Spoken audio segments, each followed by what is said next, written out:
Hi, everyone. Judge Andrew Napolitano here for Judging Freedom. Today is Wednesday, May 3rd, 2023. It's about 5 minutes after 3 o'clock in the afternoon here on the East Coast of the United States. Scott Horton, my dear friend from antiwar.com and now a weekly member of the Judging Freedom family, joins us. Scott, always a pleasure. Thank you for coming here today. Thanks, sir. You know, I was being interviewed on somebody else's podcast the other day, and I thought of you, and I was blaming a lot of our woes on the forever continuous war attitude of the neocons in both parties, in the State Department, in the Defense Department, in the government, in American culture, and American milieu. And somebody said, well, what do we do about it? And I said, ask Scott Horton. I mean, what do we do about it? This is almost self-fulfilling. The members of Congress in whose districts these military bases are, and which employ a lot of civilians, voters, and in whose districts the military-industrial complex exists, which employs a lot of civilians, will always vote for more guns. The American intelligence community has dirt on the vast majority of members of Congress. Speaker of the House McCarthy just finished addressing the Israeli Knesset and goes to a press conference, and an English-speaking Russian reporter said, "Are you going to stand by your statement made 6 months ago that we're not giving President Zelensky a blank check?" And he scolded the guy and said, "No, I don't stand by it. We're going to give them whatever they want, whatever they need. Why don't your people get the heck out of Ukraine?" Within 5 minutes, I don't know if this is planned or not, Mitch McConnell came out with a tweet that basically mimicked what Speaker McCarthy said. Okay, my question is too long. Roger Ailes used to say the best questions have 5 words. What about this? What about this? Is it an attitude we'll never get rid of? Does it take American boys in body bags to get rid of the forever war, American exceptionalism, we'll kill whoever we want attitude amongst the people that write our laws and spend our tax dollars? Well, it's a great question, Judge. You know, I'm a Ron Paul guy, and he always just said education is the key, and that ultimately the people, even in the Soviet Union, ultimately the people got the government that they demanded, or the lack of one. And so, you know, there's no question what you say about the war party ruling in the Republicans and the Democrats. There are a lot of anti-war leftists and progressives and liberals, but they don't rule the party. And there are a lot of America firsters on the right, but they're not in charge either. And so we, very much have a Joe Biden, John McCain type, George W. Bush type, uniparty when it comes to foreign policy. On the other hand, the American people are absolutely sick and tired of this. I mean, led by the soldiers, in fact, and the veterans, the polls have shown the majority of the American people against the war on terrorism and overall against foreign interventionism and wanting to come home America overall, in attitude since the early Obama years, since, the 2000s, before the teens. And the problem is it's too low of a priority oftentimes because there's so much other stuff going on. So I don't know if McCarthy and Speaker McCarthy and Senator McConnell were speaking from their own intellectual honesty, or they had just looked at polls which told them to continue pressing in that direction. Because I want to point out to you a very recent poll touted by, of all people, the Brookings Institute, showing that those who think Russia is failing have gone from 46% down to 37% in a year. Those who think Ukraine is winning have gone down from 42% to 26% in a year. Mm-hmm. This should send some sort of a message to these Republicans before they authorize another 20 or 30 billion for old Joe to spend however he wants, shouldn't it? Well, I'll tell you, I'm writing this book and I've been reading a lot of Washington Post and New York Times. I hate to say, but that's who the government talks to the most. So you got to Right. read a lot of that. Right. And, even last fall when Chairman of the Joint Chiefs of Staff Milley was saying, geez, I think that we got a pretty good score there in Kharkiv, and we ought to look at negotiating now and quit while we're only this far behind and not worse. That at least in the Post and a few different, places I've read where part of the consideration seems to be that, geez, we lost the House and there are these anti-war Republicans, not McCarthy, but there are, Gates and some of these others who are against it. And Sure. we're There's Andy really Biggs. not There's sure that Thomas we can get the Massey. Right. appropriation.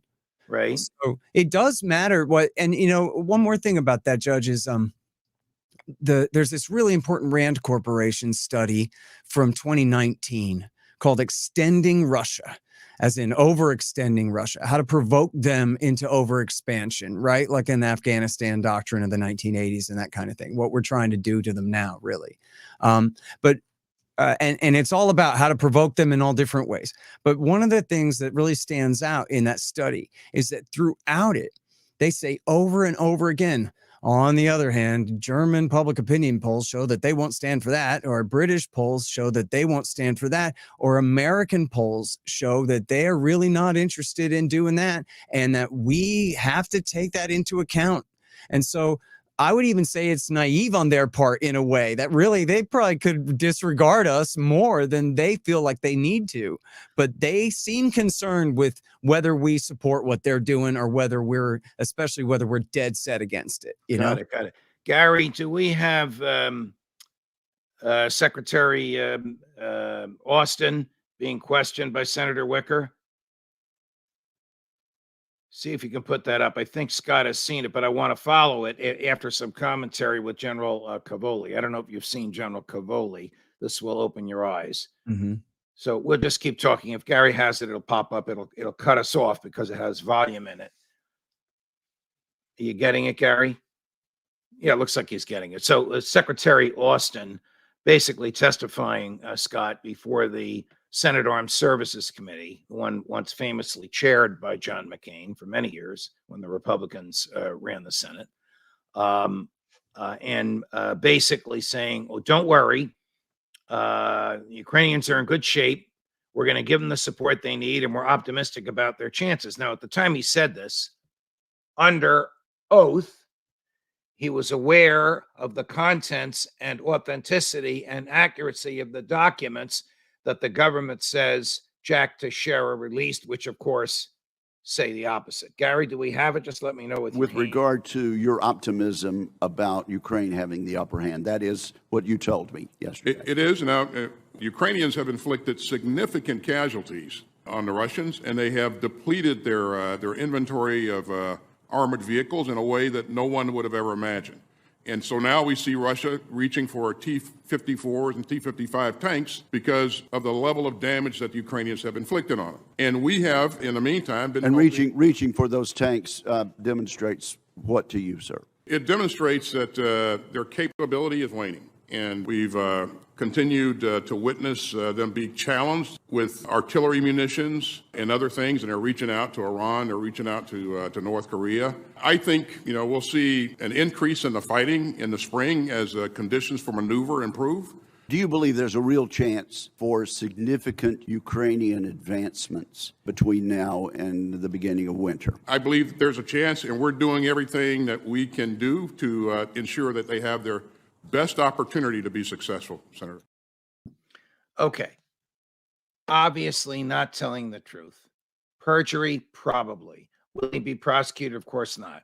You and I both know this. The government doesn't prosecute people that lie to mouth the government's argument. The last person prosecuted for lying to Congress, Roger Clemens, the baseball pitcher, for lying about the contents of his urine. You can't make this up. First trial was a hung jury. Second trial was acquitted. Okay, that's not my point. My point is he was saying what he knew was not true. Here's a guy who works for him now, 4-star, very senior, commander-in-chief of all U.S. forces in Europe, Air Force, Army, Navy, Marines, General Christopher Cavoli, saying the opposite. I'd like to underline your comment about the specificity of the degradation of the Russian forces. Much of the Russian military has not been affected negatively by this conflict. Much of the Russian military has not been affected negatively by this conflict. One of those forces is their undersea forces. It's hard to talk in public, as you well know, sir, about undersea warfare and our efforts in that regard. But I can say that the Russians are more active than we've seen them in years. And this is, as you pointed out, despite all of the efforts that they're undertaking inside Ukraine. If I were snarky, I would say, I guess he's getting ready to retire, because he's certainly not mouthing the government's line. And are you surprised to hear this? No. And in fact, there's more to that clip where, he essentially talks about the strength of the Ukrainian army and its ability to launch this so-called spring offensive. They're waiting for the ground to dry out from the rainy season into the summer here, I guess late spring, so that they can try to launch this offensive they've been talking about. But even before the Discord leaks came out, military and White House officials had told the Washington Post that they severely doubt the Ukrainians' ability to launch an effective spring offensive at all. And they say, both sides say or feel like they need to launch something to prove that they can, or something like that.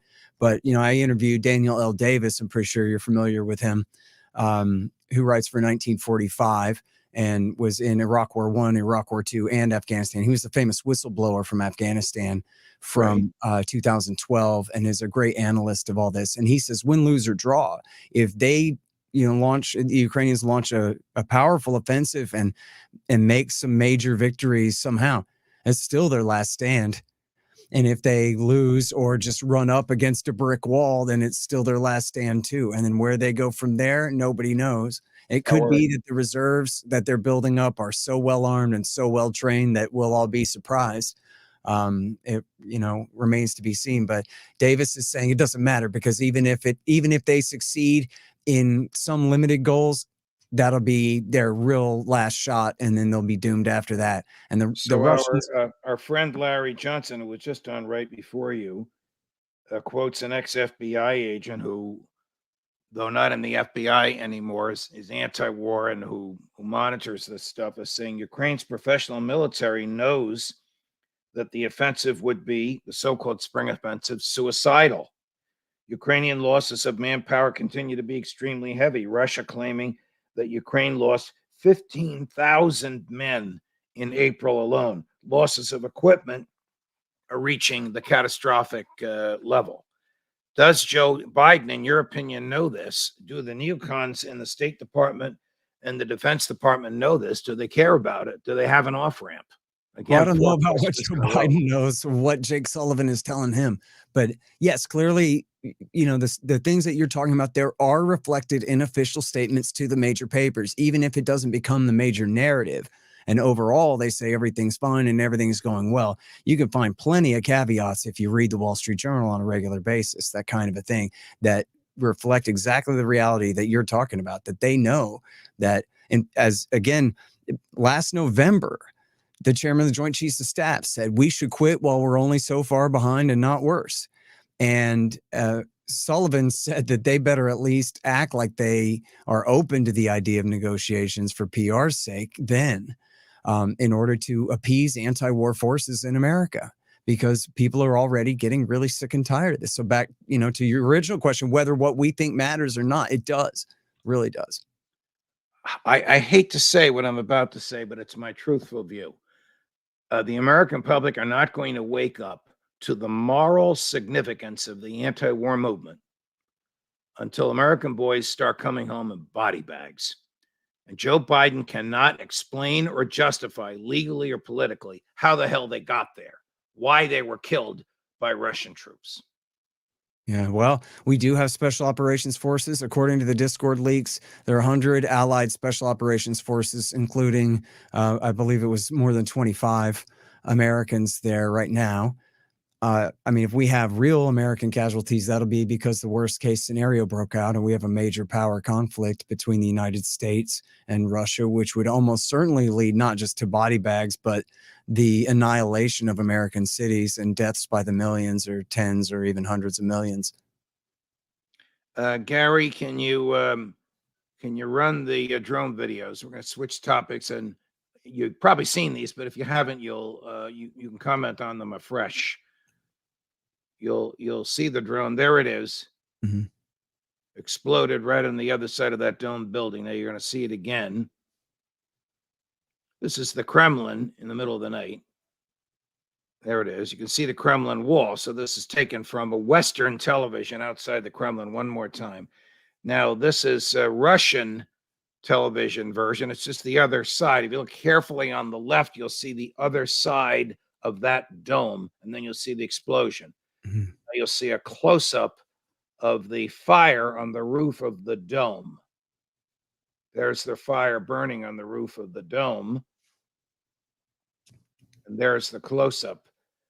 Larry Johnson thinks the fire is either debris or fuel from the drone. My question to you is, are the Ukrainians crazy enough to do this and try and provoke Putin? He has a home. I understand he doesn't regularly live there, but he has a home, a glorious apartment in the Kremlin. Would they be crazy enough to do this? And suppose it turns out that this drone was made in Iowa. Well, yeah, you never know. It's a wild arms trade out there, Judge. But I'll tell you, I think that yes, the Ukrainians would do this, and they've run sabotage campaigns and assassinations and all kinds of things beyond Russian lines. They've blown up 2 trains in 2 days. I think it was yesterday and the day before that. They derailed 2 trains with explosives inside Russia. And I think, it's funny. I saw the reaction from the, liberal groupthink Twitter swarm today was that this was a false flag. That was even trending. This is a false flag. It must have been the Russians attacked themselves in this way, just as an excuse somehow to escalate the war, when, of course, Putin can escalate it, if he wants to anyway.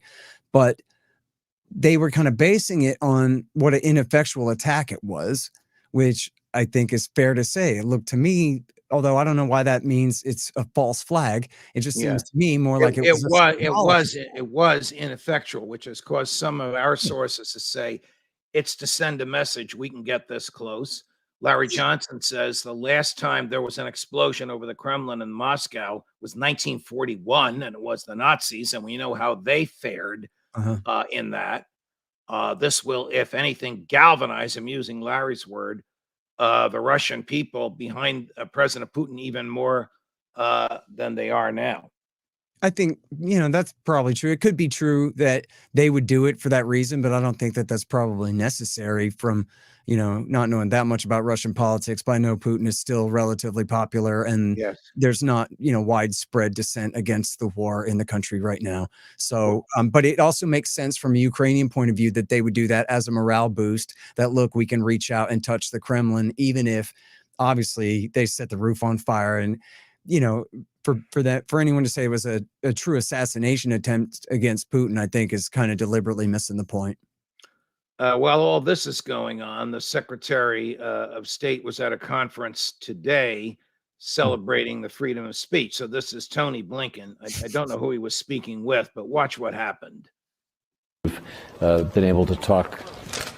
Excuse us, we can't use this day without calling for the freedom of Julian Assange. The Biden administration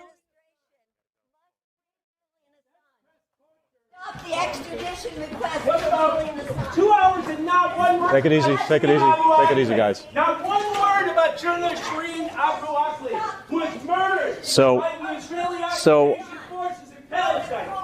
One word about Julian Assange. We're here to celebrate freedom of expression, and we just experienced it. Let me continue, Mr. Secretary, to ask you about Evan Gershkovich and your efforts to get him free. I don't want to talk about Julian Assange because what he revealed, the truths that he revealed, embarrassed and humiliated their predecessors. but they do want to talk about Evan Gershkovich. Who knows what he was doing when he got caught? Your thoughts. We'll end our happy 20 minutes together. It's always happy no matter what we talk about because you're such a great guy and you're always smiling. We'll end our comments today on this. What do you think? Okay, it's hard for me to not just go off on a tangent about how much I despise Anthony Blinken. To imagine this guy is sitting in Thomas Jefferson's chair just kills me all day. He's the Condoleezza Rice of the Biden administration. But look, first of all, he's talking with David Ignatius, who's a former CIA agent and obviously still a CIA agent and regular writer for the Washington Post. He's widely known as the man closest to the agency at the Post is who he was talking to there. And then that's the heroic Medea Benjamin from Code Pink. People say that Code Pink got silent when Obama got elected. That is not true. That lady and her friends have been, really kicking behind this entire time, doing things like that and showing up at protests and rallies and all those things this whole time. And what she's saying there is absolutely right. Imagine the hypocrisy of these people pretending to stick up for free speech, which, if I'm sorry, that guy, Ivan, I think you're talking about there, that's the Wall Street Journal reporter. He should be let go. But for them to sit there and posture about that while Julian Assange is locked up. And then I'm not sure who the guy that Medea was with there, but he also joined in that. Yeah, what about America standing up for Shireen Abu Akleh, who was the American Palestinian journalist murdered by the IDF last year on the West Bank, shot, 3 times in the face with a giant press badge on the front of her jacket. And that the FBI claimed that they were investigating and then apparently dropped it. And so here's, our closest ally regularly kills American civilians. I'd say closest ally in, ironic quotes, regularly kills American civilians, and here including an American journalist, and America basically says absolutely nothing about it. And so both of those are just absolute atrocities against journalism and, against the kind of principles that this country was founded on, that we all learned. This is what makes America great in the first place, is freedom, such as the freedom of the press. I am a fierce defender of the First Amendment, and I could not have said it better than you just did. Thank you very much for joining us on all this stuff. Come back again next week, please. Absolutely happy to. Thank you, Judge. Okay. More as we get it. More as we get it on the drones over the Kremlin. More as we get it on the so-called spring offensive. And maybe a surprise coming later this week. Judge Napolitano for Judging Freedom.